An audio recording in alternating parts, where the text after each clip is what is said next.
frère, ma soeur, comportement na yo, ta manière de vivre, le ndenge na yo ya kosambela nzambe. Excusez-moi, même la vie de prière, Zama la peut changer manière de prier. Zama la peut changer manière de prier, changer en toutes sortes, bien aimé dans le Seigneur. Dans ma forme nyoso, changer mentalité, changer manière à koluka nzambe. Tournez-vous et repartez. Mais pour partir, il faut d'abord faire un changement. Pour faire un pas comme Kakobandamula Oyote, il y a 2023. Ce qui bien aimé dans le Seigneur, changer. Wana, on risque de vivre Kaka Makambo Oyo, au monde qui a 2022. Ce qui ont l'igno, ça la nouveau départ en 2023. On vivre ma merveille ensemble. Yokana Sekura Zamba Lobini. Bokende. Botemula na Bangomba. Botemula na Baplaine. Botemula na Bapeya Bamoreyen. Car l'Éternel avait promis ce pays. Quel pays Cana?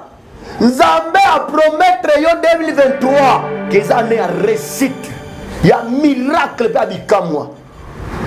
Mais Zambé a tourné. Pour faire un départ, nouveau départ dans l'année 2023, fait un changement. Changement dans la manière de chercher l'Éternel. Même n'oubliez pas que la Bible est lobby. Vous demandez, vous ne recevez pas. Parce que vous demandez dans le but de satisfaire vos passions. Linga Osambela et le prophète Richard. Mon numéro est là. Je sais que Nzamba peut signer matin dans le Bissayo. Maman, Soko Kolingo est orienté par le prophète Richard. Soko Kolingo est orienté par le Dieu du prophète Richard. Maman, Satan Linga tête 2023. Yoko c'est la parcours à malam. Moïse a dit que l'Éternel a mis le pays de Cana devant vous. Il avait promis le pays de Cana à vos pays. Et à sa destination, à sa descendance. Mbula o ezande pona yo. O tolani ngai. Mbula o ezande pona bana na yo. Mbula o ezande pona yo sepela. Soki batu ba sepela dans 2022. Maintenant c'est ton temps. Ndenge ya temi tozana ngona kata église. Tozana 90 jours tozo banda bemele 11 oyo. Temi tozana maintenant c'est mon temps. Oh yaya soki batu babalaki. Pona ni Dieu pe obala. Soko mona ki pe ba célébrer mariage pour nité ya yo. So mona ki pe ba célébrer na mabala pour nité yo pe o sepela. Oza pe mutu. Oza mutu yaya. Zabatina na mokilo te ko ya konyo kwama. Mama, papa zabatina te ta mokilo po ya kolela ka butu lokola moy. Zamba lobi tournez-vous. Mais quand on change comme mon frère. Mais quand même qu'on change manière ya ko bloba. Mais quand on change manière ya ko lata. Mais quand on change manière ya ko mona makambo. 2023 ça na vision ya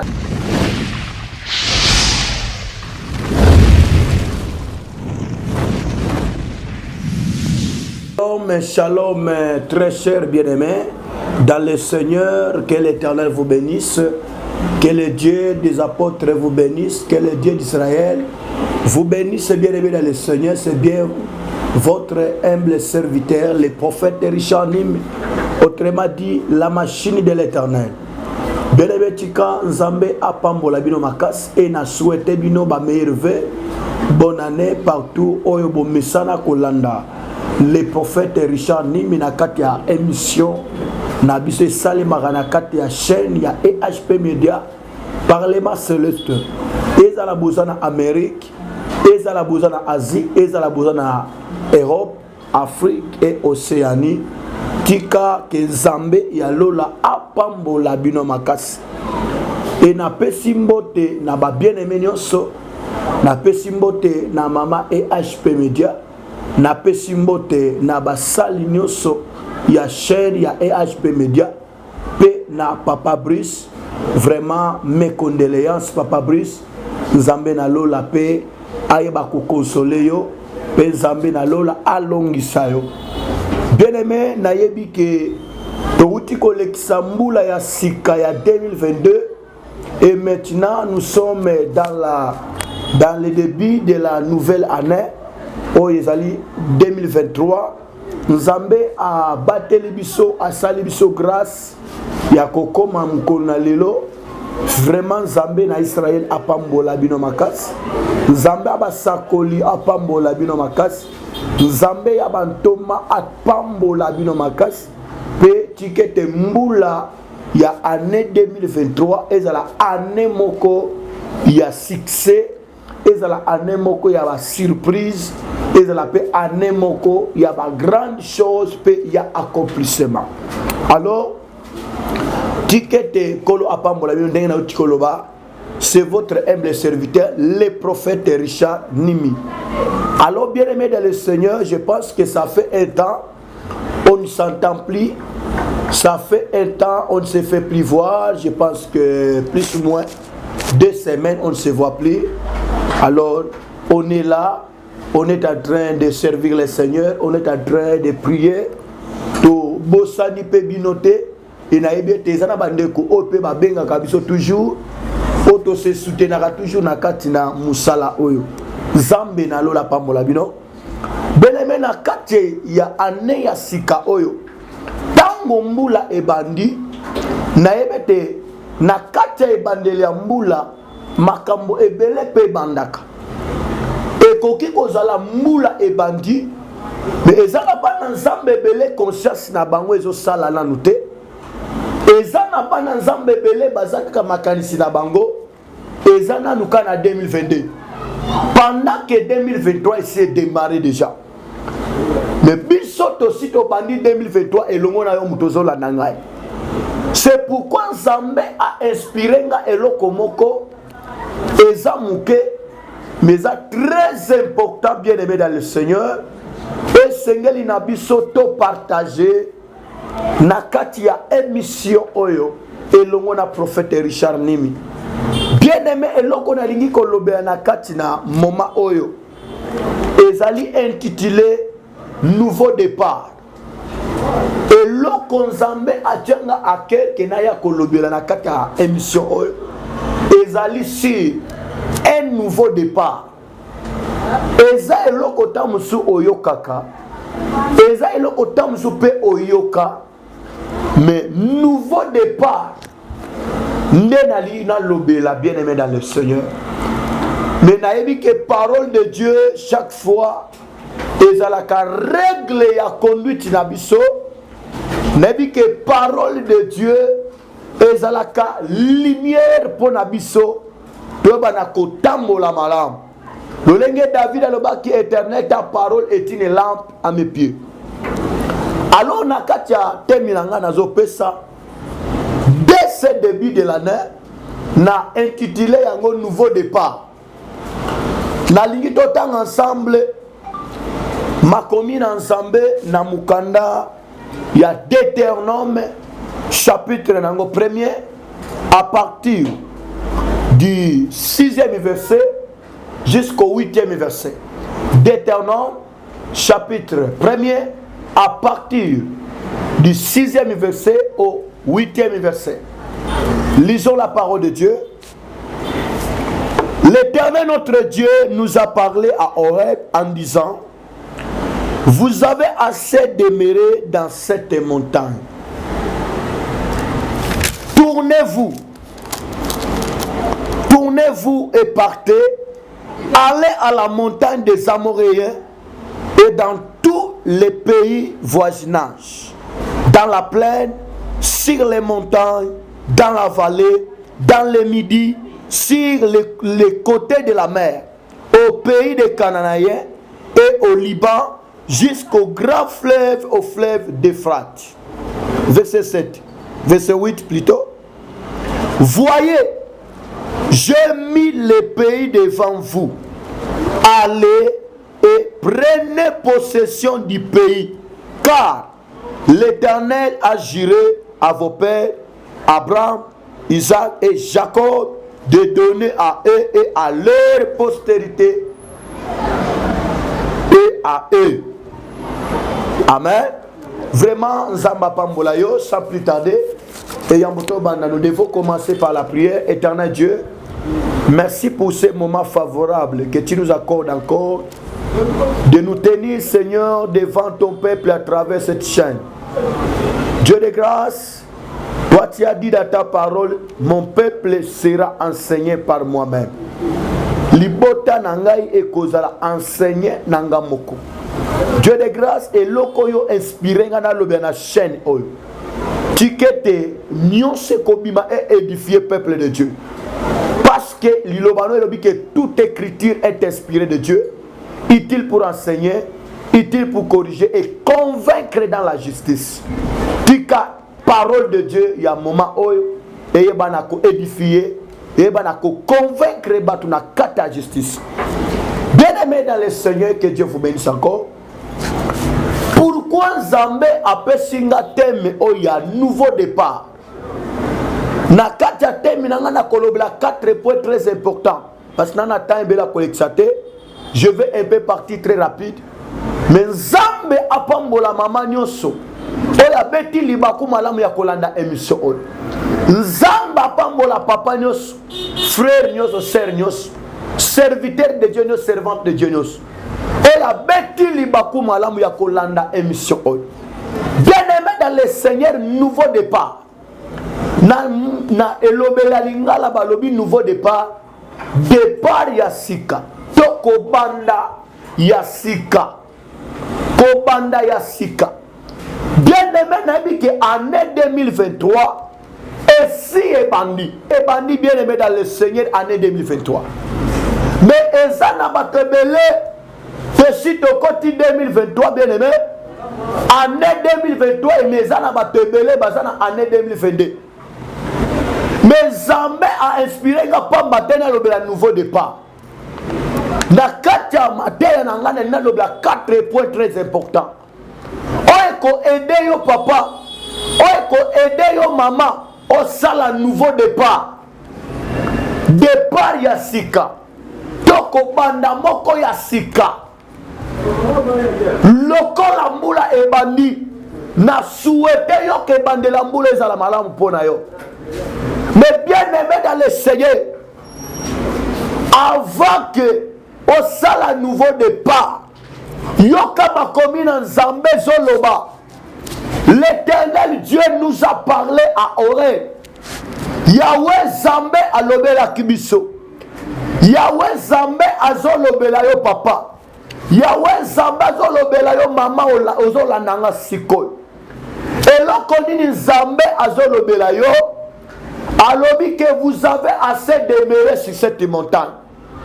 Boumeli tamolai na katia ngomba oyo. Boumeli tamolai na katia situation oyo. Boumeli tamolai na katia bitumba. Boumeli tamolai na katia ba difficulté. Mais yokan Zambé azoloba, tournez-vous et partez. Bien-aimé dans le Seigneur, mutu mokote oya koki ko sala pa nouveau départ. Mutu mokote oya ko sala départ ya sika soka balu kite. Soka changer te. Bien-aimé to koki ko ba déclaration na année 2023 oyo. To koki pe ko denomango ba kombo nyoso lingi. Ba koki pe ko prophétiser pona yo que année 2023 est année moko. Dans sur la réussite, dans sur l'accomplissement, dans sur la surprise, dans sur la conquête, je ne sais pas. Le lenge ba koko denomango, le lenge pe yo koko denomango. Mais yo kan Zambé lo kwazoloba. Vous avez assez demeuré dans cette montagne. Maman zolandanga et papa zolandanga. Et cause à la 2022 au souffra qui m'acasse. Et cause à la 2022 c'est là que Nzamba kokisabila ke panayo. Mais tant que c'est Simba quitté. Mais yeba que Nzambe azana posate que yo demeuré dans situation sanango. Nzamba azana posate que 2023 on continue na bololenge yo saki na 2022. C'est pourquoi Zamba va quitter à se demeurer dans cette montagne. La montagne, ce sont des difficultés, des épreuves de combat qui s'élèvent. Nakati ya vie ya muto Landangai. Maman, bitumo eteleme la vie na yo. Nini yango si la kate ya ya. Likambo na likambo ezalaka na ngonga nango. Me ya yo likambo ezalaka su na ngonga te. Depuis yango ebanda uyeba kaka mukolo ebandaka. Problème oyo zana oyeba kaka mukolo ebanda. Moyeba kate mukolo ni problème oni kosila. Ya yo bitumbo oyeba kaka dato yango ebanda. Moyeba kate mbula nini bitumbano ekosila. Benazo sakola na mutu moko na ngonga oyo. Ozo Landangai. Tikete bitumbano ezwa solution na kombo na Yesu. Poete déjà Zambé azo comprendre. Zambé conscience en Zambé zo sala epa na yo. Que vous avez assez demeuré dans cette montagne, sur cette montagne. Ngomba nino umeli nango bien aimé dans le Seigneur. Problème nino umeli nango yaya. Ata mokili ozomona ata Nzamba sali mokili. Eza na mukolo Zamba sala mokili, eza pe na mukolo Zamba o détruire mokili oyo. Eza na mukolo bota eza pe na mukolo kokufa. Mais comment c'est possible? Il y a un problème, mais il y a une solution. Comment c'est possible? Il y a un célibat et comment prolonger et jouer une solution. Comment c'est possible? Il y a un malade, banda et baouta et banda, et jouer une solution, et jouer une guérison. Mais je viens t'annoncer tant qu'un prophète de Dieu. Zambé ayembisinga na yebisayo que vous avez assez demeuré dans cette montagne. Mais pointe yo nengo umeli na kata situation zanango ta mususu. Situation ekola ya mbongo. Ekola situation ya kozanga mikanda. Ekola situation ta musako ya libala. Ekola ta situation ya kimia nanda kwa libala ezate. Et quand on a une situation ya mbandawana, bien aimé dans le Seigneur, Zamba si amoni pasinayo. Malgré le peuple d'Israël, va demeurer qui en Égypte à un temps, un longtemps. Mais il y a un jour, où Zambé alors que j'ai vu la souffrance de mon peuple. Nazo sakola likolo mama ozolandangai.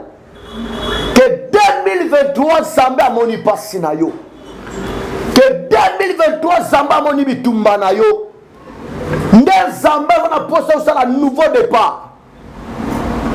Lokola Zamba moni ke umeli. O umeli di kamboza nango. Nazo sakola epa na yo. Zamba a senti que problème na yo. Ekola la yo mwana mobile. Ozo ume na kozwa. Ba fiancé ezo simba te ozo akaba déception. Ekola yo mama. Bakosaka yo kaka. Omeka basai na Nzambe simbate. Oh, ne te fatigue pas. Zamba ye kwa notion dans la prophète Richard que tu as assez demeuré dans cette montagne. Mais pointe au ça à nouveau départ, bien aimé dans le Seigneur. Et là, pour liboso le premier point. Oh, Nzambe azo pesa yo premier point. Pour au ça à nouveau départ. Premier point est d'aller tourner. Tourner. Et ça c'est la conversion. Et ça c'est la repentance. Et ça c'est la changement. Même il y a mentalité. Papa ozolandangai. Maman ozolandangai. Qui veut faire un nouveau départ en 2023. Et là quoi liboso Zamba senge pas nos sala. Bien aimé, sala tournage, sala repentance, sala conversion, changer mentalité, changer manière à comment on a makambo, changer manière à guider mibali, to mubali na yo, changer manière na yo ya kozala. Premier point yangwana, na mutu oyo alingi asala nouveau départ. Bien aimé dans le Seigneur, année 2023, Zamba a un projet qui est bien pour nous. Zamba a un mécanisme qui est bien pour nous. Il y a un problème qui est bien. À ta situation de bien aimé, avec les prophètes de Richard dans la prédication, je suis venu te dire que Dieu a un projet pour toi. Et ce projet n'est pas un projet de malheur mais de bonheur. Mais ce que Dieu me dit de te dire, et Zali que yo on me kako changer. Tobele li moula sika. Tobele li bonne année. Mais bonne année, bien aimé dans le Seigneur, c'est une bonne année. Mais est-ce qu'il y a aussi des bonnes mentalités, bonnes mentalités? Changement de mentalité. Dieu est en train de dire de tourner, changer les mentalités. Sans qu'on allait qui nous va changer. Si tu étais impunique, mon frère, ma soeur, le Seigneur te demande de changer. Si tu étais voleur, mon frère, ma soeur, le Seigneur te demande de changer. Pasteur, prophète, si tu étais escroc, le Seigneur te demande de changer. Pour faire un nouveau départ. Maman n'a qu'à t'en avoir la comportement de notre papa. Et ça n'engeni. Ni les autres sayo poto. Ni les autres taille na yo. Ni les autres beauté na yo. Mon frère, je te prêche pas pour te satisfaire. Mais je te prêche ce qui est la volonté de Dieu. Soko yoka on zamba zolo ba pona yo année 2023 année à réussite pona yo. Soko yoka on zamba ebsana yebisa yo. Année 2023 au concert à nouveau départ. Bien aimé dans le Seigneur. Kaka ndenge bandi na sakoli na muta ko landa mateya oyo. Tika ezala nouveau départ pona yo. Zambe Moïse alobi, tournez-vous et partez. Combien de temps la parcours dans l'année 2023 de ce qu'on change? Mon frère, ma soeur, comportement na yo, ta manière de vivre, le nègre na yo ya ko sambe la zambe. Excusez-moi, même la vie de prière, Zama la pose changer manière de prier. Zama la pose changer manière de prier, changer en toutes sortes, bien aimé dans le Seigneur. Dans ma forme nyoso, changer mentalité, changer manière à koluka nzambe. Tournez-vous et repartez. Mais pour partir, il faut d'abord faire un changement. Pour faire un pas comme Kakobandamula Oyote, il y a 2023. Ce qui bien aimé dans le Seigneur au changer. Wana, au corps risqué au vivre kaka makambo oyo, au mona qui a 2022. Ceux qui ont l'igno ça la nouveau départ en 2023. Au vivre ma merveille en Zambé. Yokana sekuna Zamba lobini. Bokende. Botamula na bangomba. Botamula na ba plaine. Botamula na ba pays ba moreyen. Car l'Éternel avait promis ce pays. Quel pays Cana? Zambé a promettre yo 2023 qu'ils allaient à réussite. Il y a un miracle pour moi. Mais Zambé a tourné. Pour faire un nouveau départ dans l'année 2023, fait un changement. Changement de la manière de chercher l'Éternel. Même n'oubliez pas que la Bible est lobby. Vous demandez, vous ne recevez pas. Parce que vous demandez dans le but de satisfaire vos passions. Linga Osambela et le monde prophète Richard. Mon numéro est là.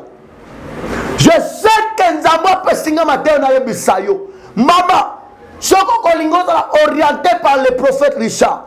Soko Kolingoza orienté par le Dieu du prophète Richard. Maman, Satan Linga Linga T 2023. Yoko c'est la parcours à malam. Moïse a dit que l'Éternel a mis le pays de Cana devant vous. Il avait promis le pays de Cana à vos pays. Et à sa destination, à sa descendance. Mbula oezande pona yo. Omtola ningai. Mbula oezande pona banana yo. Mbula oezande pona yo sepela. Ce qui va te sepela dans 2022. Maintenant c'est ton temps. ndenge ya temi tozana ngona kata église toana 90 jours tozo banda bemele 11 oyo temi tozana ba maintenant c'est mon temps oh yaya soki batu babalaki pona ni dio pe obala soko mona pe ba célébrer mariage pona ni te yayo so mona ki pe batu ba célébrer na mabala pona ni te yo pe osepela oza pe mutu oza mutu yaya zabatinga na mokilo te po ya konyo kwama mama papa zabatinga te mokilo po ya kolela ka butu lokola moy zamba lobi tournez-vous mais quand on change comme mon frère mais quand même qu'on change manière ya ko bloba mais quand on change manière ya kolata mais quand on change manière ya komona makambo 2023 ça na vision ya aigle comment on a kaba échec tele boso na yo mais quand on change manière ya ko sambela nzambe et na baki c'est du susu mais quand on change manière ya ko luka nzambe. Pour le prophète Richard Mimi alobaka met fois, il y a une différence ya ko sambela nzambe na ko luka nzambe. Jésus n'a pas dit que si vous me prierez, mais Jésus a dit vous me chercherez, vous me trouverez. Yaya, est-ce que luka nzambe 2023 nzamba na posa o lukaye elongo na prophète Richard. Deuxième point, point de yo ça la nouveau départ na 2023 oyo. Avant de partir, premier point ezali changement. Na ba forme nyos, na koluka nzambe, na lolenge no akobondela, na lolenge no akomona makambo, komona makambo ndeko mona ki na 2022. Na asire yo, zamba peso mitwa aigle, zamba peso kondima, zamba pesa yo vision aigle. Poto mona kaba échec te. Poto mona kate ke lokona mekenge pa prophète esima te na kobenga pe prophète Richard te. Nzambe wana azana poso sala nouveau départ. Deuxième point pour sala nouveau départ. Ezali ni ezali kobosa na makambo ya kala. Soko lingo progresser. Soko lingo kene liboso. Soko lingo sala exploit na 2023 oyo. Linga obosa na makambo ya kala. Ndenge Esaïe 43 ezoloba verset 18 à 19. Esaïe 43, 18 à 19, ne pensez plus aux événements passés. Ne considérez plus à ce qui est ancien. Car moi, l'Éternel, je vais faire une chose nouvelle s'il est point d'arriver. Bien aimé, ce qu'on a ça la parcours à Sikabo, ça n'a pas de déception à lobby. Maman Nangaï, papa Nangaï, tam sous lobo sala qui commence Simba quitter. Mais quand ils se l'ont ensemble. Tamuso linga ki si osemo kwa deseva kiyo. Okomi koloba mibali baza ba aventurer. Tamuso mekake pa pasteur mo bote papa prophète mo boy. Et simba kito komi koloba ba prophète ba comme aventurer. Non. La Bible dit ne vous souvenez pas aux choses anciennes. Ne pensez plus aux événements passés. Ne considérez plus à ce qui est ancien, car moi l'Éternel, c'est Dieu qui te parle. Car moi l'Éternel, je vais faire une chose nouvelle. S'il est point d'arriver, maman Zamalinga Salelo quoi si pas na yo. Papa Zamalinga Salelo quoi si pas na yo. Ce qui 2022 simba qui te zamba lobi nouveau départ. Donc comme premier point ezani, il faut que ça la changement. Que changer même na comportement, même na conduite, même manière à koluka nzambe, lolenga koluka no nzambe. Lolenge pe ako sambela. Lolenge na yo bien mais ako se comporter, tu dois changer. Deuxième point ezali, ezali kobosa na makambo akala. Mutu nyonso oya se souvena kana makambo akala akena kama shikate. Mutu nyonso oya mona kama makambo eleka ka ne passé, même na kata couple. Tamusumo bano alinga changer, tamusumo sino alinga changer. Yo mona kaka atika ye penza ko tia ko bongo anate. Dozo mona kama makambo kala, mbula sikanzamba lobi bosana makambo kala. Bosana ngosala nouveau départ. Bosana makambo kala. Ponzamba sireyo kalinga sale lokwa sika. Elokwa sika zamba linga sana vino na byangote. Tamsu zamba linga balisayo. Tamsu zamba linga répondre aux mikanda. Tamsu zamba linga pesa kimia nanda kwa libala. Tamsu zamba linga bikso na maladi wana. Ata yango umeli. Mais tamsu zamba linga ba histoire sika na yo. vous avez comme échec à Kala. Il y a Jacob, a Timola qui toi puis. Puis à Liboso, oh Jacob a Timola qui babo toliango. Yami balepe babo toliango, mais Yami Satou, oh Jacob a Timola qui. Après ça, quand on combo ya Rehoboth. Rehoboth qui veut dire Dieu nous a mis au large. Tikanzamba tchaye au large na combo na Yesu. Tikanzamba tchaye au large na combo na Yesu. En 2023, au coma au large, c'est bien dans le Seigneur. Et troisième point, tu dois avoir la détermination. La détermination. Zalana na détermination. On va bengi décision. Zoana nos décisions ko. Seulement ça le nouveau départ dans 2023. Tu vois que non nga yambalo na réussir. Nga yambalo na zo amikana, nga yambalo Nzambe na ko luka nzamba ko mimonisa. Nga yambalo nzamba ko yanola ngai. Yaya ana bana ko bondela kanzambe ana abondela kinzambe. Zamba yanola yete. Mais les jours ana zo ki décision aluka nzambe lo lenge na luka nzambe te nzamba yanola kina mkolo wana. Tika nzamba yanolo mama. Tika nzamba yanolo mon frère ma sœur. Prédication to enseignement et là mon esprit a mutu moko azwa décision. Azwa décision ko luka nzambe ata makambe bana ko simbate. Ata ko ba problème rumeli. Mais on a yebi. Bible dit tout est possible à Dieu. Et tout est possible à celui qui croit. Mais pour avoir la détermination, tu dois aussi avoir la foi. Pour avoir une décision, comme détermination, il faut avoir la foi. Qui peut prendre une détermination? C'est celui qui a la foi. 4. C'est celui qui a aussi la vision de l'aigle, comme Rite. Rite qui avait pris la détermination, il y a qu'à s'attacher à Naomi. Malgré Rite, il a qu'à espérer par Naomi. Mais Rita loba ke nzambe no akozala nzambe na ngai. Bisi ko kufela ngapa na kufela wana. Mboka nje kwa mzala mboka na ngai.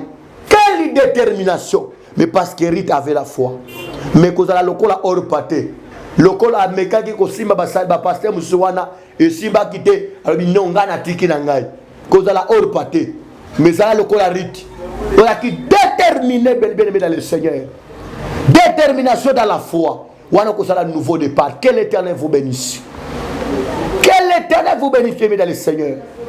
Les numéros du prophète Richard est à plus 243 89 87 59 834 plus 243 89 87 59 883. Télévision Izangunga. Début dans le Seigneur et belé à Koloba Ezali. Mais nalina souki sakaka na senza amba lobi. Bolo banda kotambola. Ngape na lobi lo kwa musala nzamba banda kotambola. 2023 banda kotambola. Nzamba peso déjà 2023. Alobi ke mboka ya Kana. Nzamba pesa la kaki amona batata na bino. Ah oyo papa no amona tetika yo mona kombo na Yesu. Oyo mama no asala te na vi yo sala mona kombo na Yesu. Oyo moko te na famille no asala te. Yoko sala ngona kombo na Yesu. Parce que yoza choix ya Nzambe. Yoza muto Nzamba zo kamba. 2023 o epesa melio déjà. Pote yo konza ozo ango en possession. Ndeba lobi ke pe ya Kana. Epesa melabino pote bozo ango en possession. Même ba preuve ko sala. Mais 2023 isa yo. Nzamba ngo posséder ango. Que l'Éternel vous bénisse. Le numéro est là et outro yoka yango. Nalozanga te ko souhaiter frère Brice. Mes condoléances papa Brice. Binoba suboyebi. Notre frère Brice azamutumo ko travailler à ma casse. Na kata chaîne oyo en tout cas vraiment et sala ki biso pasteur to yoka ke sango oyo. Frère Brice akufela ki mama. Vraiment azana kati ya kolela. Azana kati ya dei. Azana kati ya matanga soki frère Brice akufeli mama.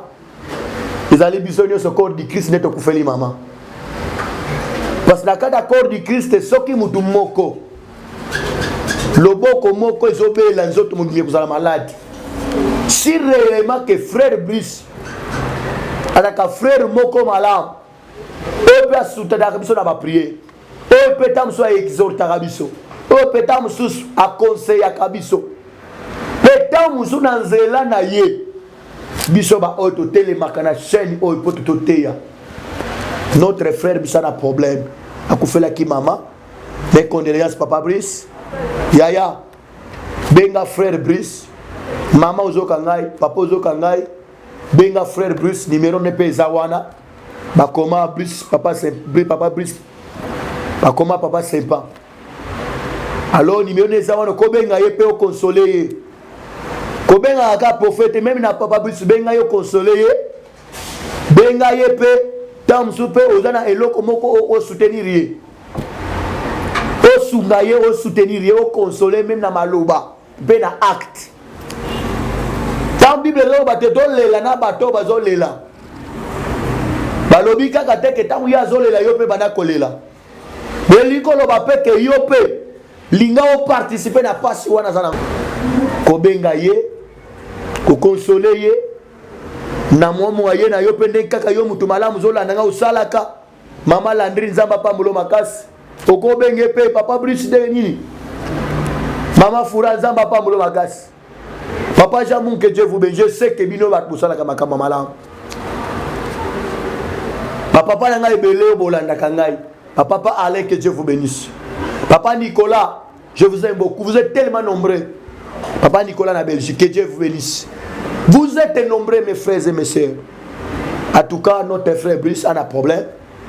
Vous suivez ces messages. Vous suivez cet enseignement que Dieu m'a inspiré de partager avec vous. N'oubliez pas aussi d'appeler les frères Brice pour nous consoler, pour nous soutenir spirituellement, comme prier, financièrement aussi. Et que vous allez vraiment malade. Que l'Éternel vous bénisse. Nouveau départ. Na souhaité un nouveau départ. Je vais prier pour nous tenir au la nangai. Père éternel, le Dieu des apôtres et des prophètes. Le Dieu que j'ai donné toute ma jeunesse. Zambo na boje la bolenge nangai. Obenganga na âge à 15 ans. Dino lelo nzambe na olimbate.